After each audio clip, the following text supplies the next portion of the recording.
of all the smoke that was coming into the area. And in fact, it took us a little bit to really warm up as skies started to clear. But looking outside, looking toward the north and the east, you'll notice how it looks pretty hazy out there. And that's some of that smoke that we were dealing with earlier today. Now, temperatures have really jumped in the last couple of hours. We're now at 89 degrees. Winds are calm, but you can clearly see the humidity still very low at 19%. And as we go back through this morning, I'm going to let you look at the visible satellite here. Notice how you see the smoke. This was a southeasterly flow of this wind, so the mid-levels were pushing that smoke towards the metro area this morning.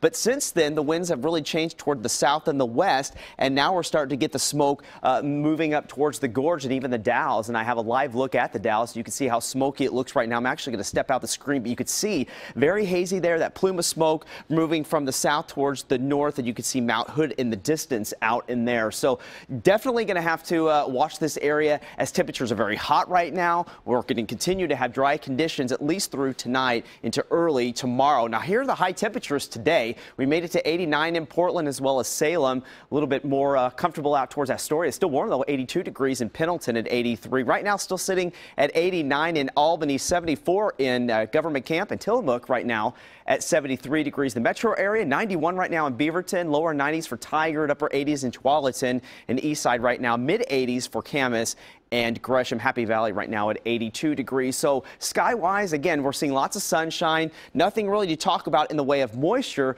But as I brought it out, we'll take a look at this. This is an upper-level disturbance that's going to be pushing towards the north. And as it does, it's going to create some instability, bring some mid-level moisture, and possibly by tomorrow afternoon into the evening hours. And that could possibly spark maybe a few isolated thunderstorms along the Cascades, potentially even the Coast Range by tomorrow night. And we're not looking at a lot of moisture with this. Most of these will be dry storms if they get going, and for that reason, the National Weather Service did extend the red flag warning that will continue through Tuesday morning at 5 a.m.